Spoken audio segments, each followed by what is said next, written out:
So quick disclaimer before we start, this show is called Overanalyzing for a reason. I know David Firth has stated in many interviews that the show doesn't have any sort of solid timeline or backstory, and anyone is free to interpret it however they wish. And even though this is my interpretation, I think any other is just as valid. I'm not making some claim I finally figured out the entirety of Salad Fingers. If you have any different ones, or you just like watching the series for its visual and creepy atmosphere, that's fine as well. If you have any theories or interpretations, feel free to leave them in the comments. I would like to discuss them. And also, of course, go watch the episode before this video beforehand, the newest episode, Crows, and give it a like. And if you can, subscribe to David's Patreon or buy some merch from him, because he deserves it. Okay, let's begin. In the internet horror crowd, Salad Fingers needs no introduction.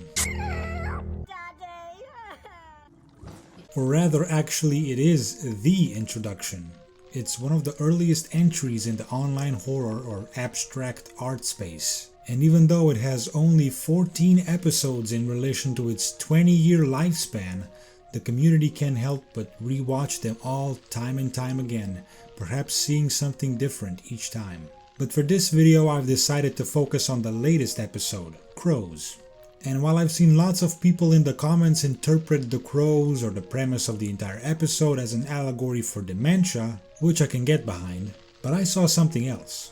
I think this episode is about people like me and you, the fans who can't help but attempt to piece together some backstory, some solid timeline of lore, family trees, and how such a mindset just might hurt the art form itself. Let's go over the episode. We begin with a magic show presented by Salad Fingers himself to the beautifully sculpted audience and the fan favorite character, Sludge Hole. So far, this is just the usual start to an episode. Salad putting on a show for the sculptures and as well as us, the viewers, as he often breaks the fourth wall in other episodes as well, and introducing a random new character just for the sake of it, Sludge Hole. He then performs the first trick, making a bug in his hand disappear. Now, just to kind of set you up on my train of thought here, in a lot of media that concerns stage magic / magic shows, not like actual fantastical magic, a topic that's often discussed is quite often when we see someone perform a magic trick, we often find ourselves wanting to know how they did it. What's the secret? The explanation to the unexplainable. And the message is usually something along the lines of, well, only when you don't understand the trick, it's magic. If you actually find out how the trick is done, how it actually happens, it's no longer magic. It's just a simple linear sequence of steps that any person can replicate if given the means. If you can't tell already, I'm suggesting that this is what this episode wants to tell us, to not look too deeply into the Salad Fingers series, to just enjoy the magic, and of course we are obviously not doing that. Plus we see the bug actually just crawl out from behind Salad's finger, at which point he eats it. Next up is pick a card and I will guess it trick, which is done almost instantly and with no actual input from Horace Horsecollar himself. It's just another quick gag, and again putting on the absurdity and the nonsensical imagination of Salad. The last trick is Salad saying some gibberish words, perhaps to be treated as an incantation of sorts, kind of like abracadabra, after which he chops off his fingers. Might be a reference to Prestige, but that's not important right now. I believe that the gibberish and the cutting of the fingers could be a forceful showing of the randomness and the goriness Salad Fingers is known for. Stop thinking, just laugh at the funny words he says and be disturbed by the act of Salad cutting his fingers off. The raw emotions that arise in the moment. Again, just let it be magic. He grows them back anyway, so don't worry. But this whole time, there was a crow watching, and it flies down to the amputated finger stubs, naps too, and flies back to a branch. To get it out of the way, I think the crows in this episode represent the fans. And just as crows steal and gather, we latch onto any and all information we gather in these episodes. Salad calls out the crow for stealing his stubs, at which point the crows attack Salad and we see a crow with no eyes. Just keep that one in mind for later.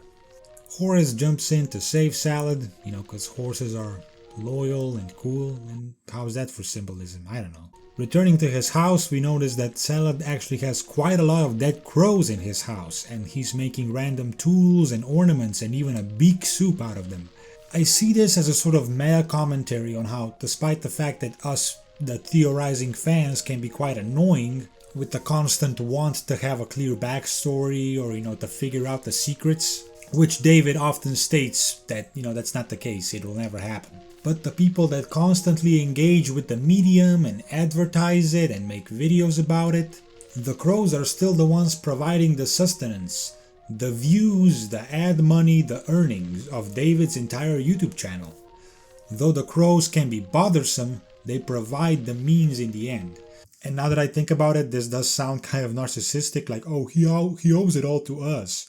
But you know what I mean, go support David, buy a t-shirt or even a painting, you cheapskate crow. Anyways, the crows want to get inside the house, again. The fans want to get in and know Salad better, but he doesn't budge, and instead really quickly makes another hand puppet, which itself is a crow, and makes up dialogue, actively rejecting the reality of the crow wanting to get in, and again, as always, instead conjuring up some made-up one, and striking up a conversation. Salad wants to stay in the land of make-believe, in the magic. He even tells the crow it's got a twisted sense of reality. The nerve on this guy. We move on to bath time, where Salad mentions a squeaky gate needs fixing. I can't find much meaning in this one, maybe the gate would somehow help keep the crows out. Also, Horace actually speaks in this episode, asking Salad when will the conflict between the crows and him end. Salad says that when the crows give him his memories back, and then proceeds to actually give us a backstory, the thing we wanted?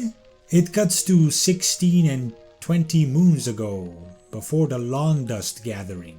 Now, this is an intentional red herring, poking fun at how we love to get clear time periods and events to establish when we dissect media like this. But here, they actually have no meaning, they're not really explained.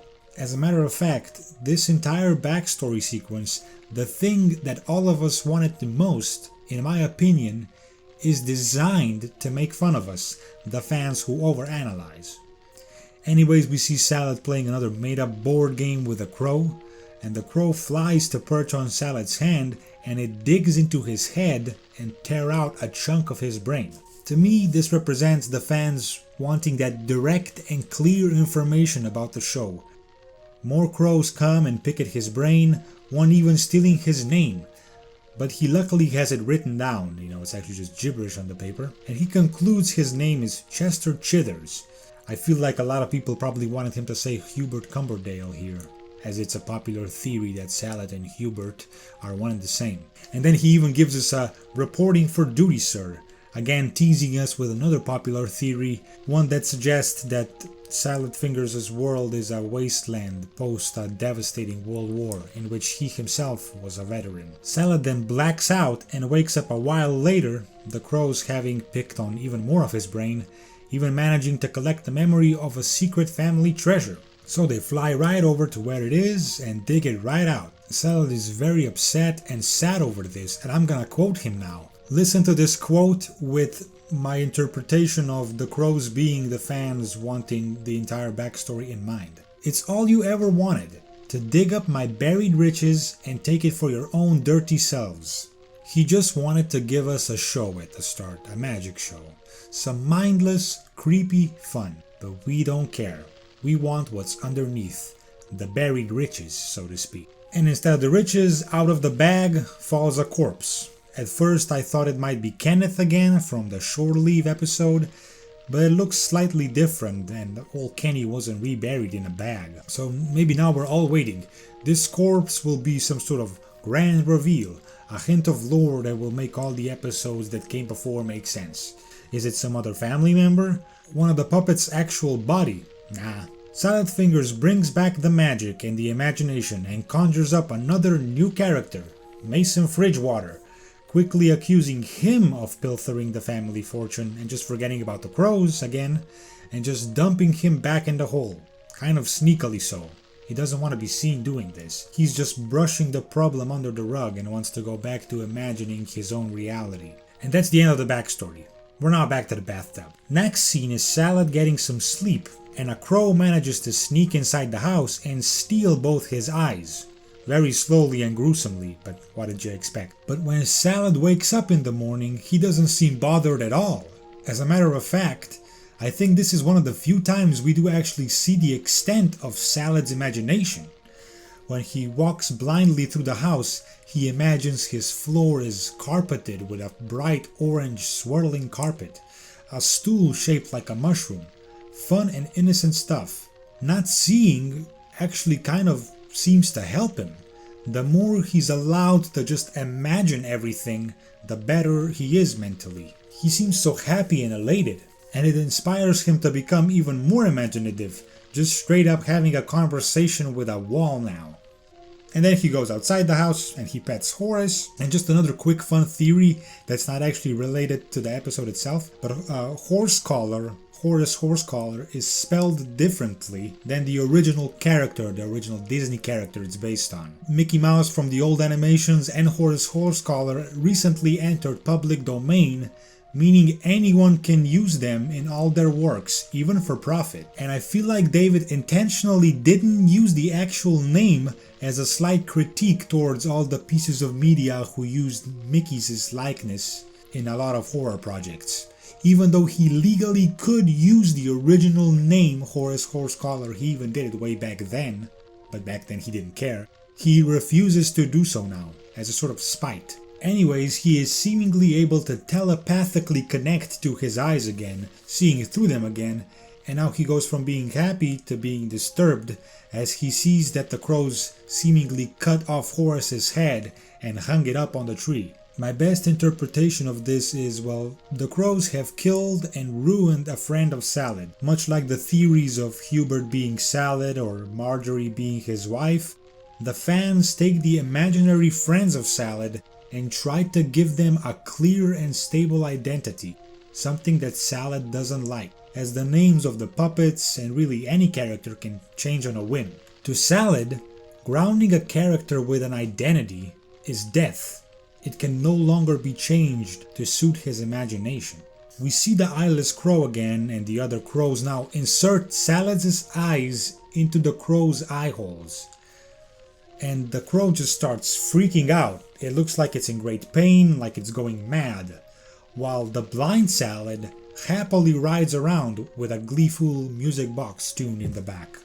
The crow, the fan, actually seeing the truth of Salad Fingers, seeing what's going on through his eyes, is too much for the crow.